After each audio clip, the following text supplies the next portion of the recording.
The president continues to plant doubt in the American electoral process. This morning, he falsely claimed the state of Nevada was sending absentee ballots to anybody who ever walked.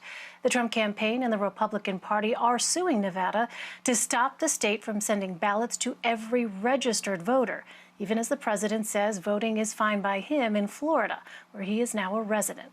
Earlier today, President Trump met with the governor of Arizona to discuss the state's mail-in voting process. Let's take a listen. Absentee voting, great.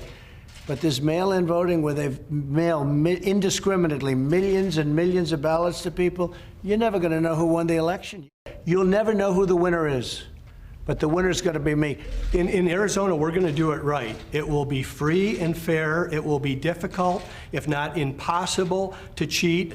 We're 90 days before the election. In Arizona, early ballots are going to be mailed in 60 days. This is no time to experiment.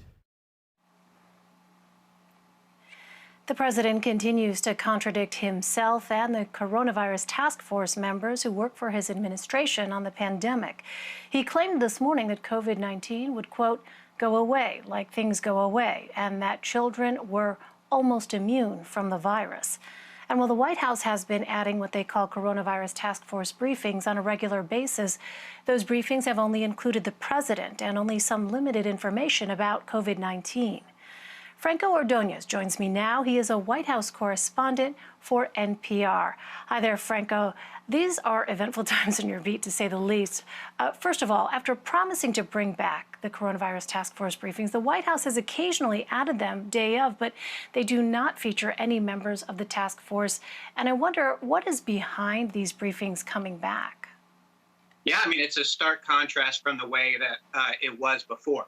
The reason that they're coming back, though, is pretty clear. The president had really pushed away from the coronavirus. He had really started to get more into campaign mode, more into getting the economy back going, more into the idea of normalization, trying to get the country back to where it feels like it used to feel like. But the coronavirus didn't let up. They didn't allow that to happen. So what happened is the president was left with no choice but to confront this. At first, they started to have some of these coronavirus task force briefings off-site at Health and Human Services, even in Rockville, away from the president. Therefore, the president could still have some distance. But the numbers continued to rise. They continued to come up. And it really became a serious issue that could not be ignored. And the president now is holding these briefings. But as you point out, there's a lot of very key people that are not there. Dr. Birx, Dr. Anthony Fauci. It's just President Trump. And reporters like myself are not having the opportunity to kind of get those questions to Dr. Birx, Dr. Fauci, and get that information to the public like we were before. And instead, we are getting some kind of mischaracterizations, not full, complete answers, maybe a bit of spin, depending on how you want to think about it, from the president when we ask some of these tough questions. Franco, can you shed some light on the current status of the relationship between the president and Dr. Deborah Birx, as well as Dr. Anthony Fauci? You know, we all remember, for instance, back in April when the president memorably talked about possibly injecting disinfectant as a way to try and fight the virus. Dr. Birx very quickly said, well, fever can sometimes, indicate that your body is trying to fight things, but she didn't sort of out and out comment on that particular suggestion.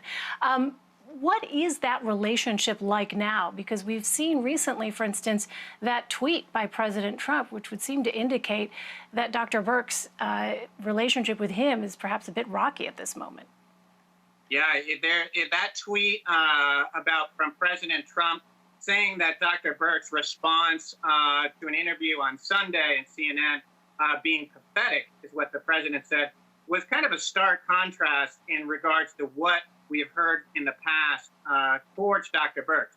Now, Dr. Anthony Fauci has contradicted the president from early on in the stages of the coronavirus. There's been kind of this back and forth between the president and Dr. Fauci. They would say it's kind of media-driven, but it's clearly there's been some differences of opinion and very public differences expressed. Now, Dr. Birx went on the air on Sunday and said that the virus it is a different time in the virus's history now than it was back in the early spring or mid-spring, and that now it is extraordinarily widespread, talking about how it's not only in urban areas but also in rural areas. President Trump really took issue with those comments, saying that she had taken the bait in response to a question from House Speaker Nancy Pelosi, and was too negative. He was asked about that during the coronavirus task force briefing, or during the briefing that he gave on the coronavirus. And he basically explained that he felt like there was a lot more positive that could be shed, and he does not like kind of talking about some of the negative things about the coronavirus. You pointed out earlier about some of the deaths and the cases numbers rising. He continues to talk about the cases disappearing, that eventually this will disappear. That if you remember, Jared Kushner earlier in the summer, late spring, talked about the economy rocking in July. Well, we are far from that, and now we're at a state where we don't know what's going to happen with schools, and there's a lot of people that are just kind of like really tired and uncertain about what the future holds. Right, exhausted, really. Meantime, we get closer and closer to the election, of course, and President Trump continues to cast doubt on the American electoral process. He claimed today that it could take years to get results.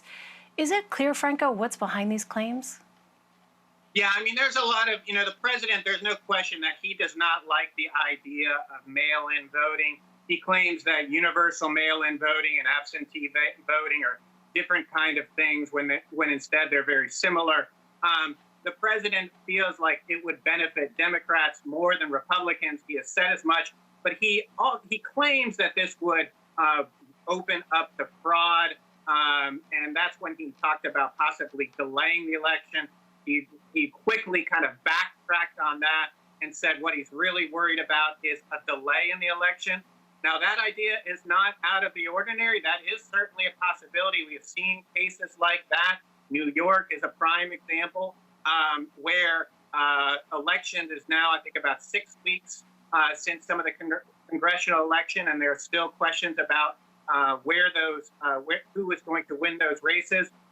So there are definitely issues that need to be addressed with mass amount of mail-in votes. But the president is clearly has some political concerns as well here.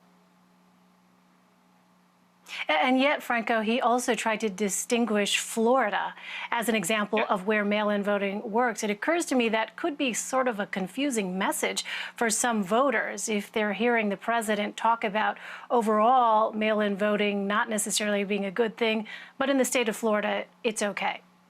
Yeah, he's had a hard time explaining away the fact that he votes by mail. His daughter votes by mail. Many members of his administration vote by mail. He tries to make this distinction between absentee voting and universal mail-in voting, the difference between requesting a ballot versus ballots automatically going sent to you. But election experts will tell you that there's really very little difference between the two. And frankly, also, we should also point out, yes, many states are planning to increase mail-in voting because of the pandemic. But still, our findings of experts show that still about half of the country still plans to vote in person. So this will still have many, many, many people who are voting in person and continued, including during the pandemic. Finally, Franco, on this idea that the president may accept the Republican nomination at the White House, what are the potential complications with that?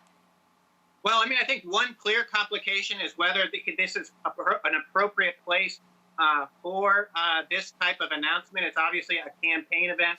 President Trump has been criticized for using the White House, using the Rose Garden, using the South Lawn, for kind of using it for political speech.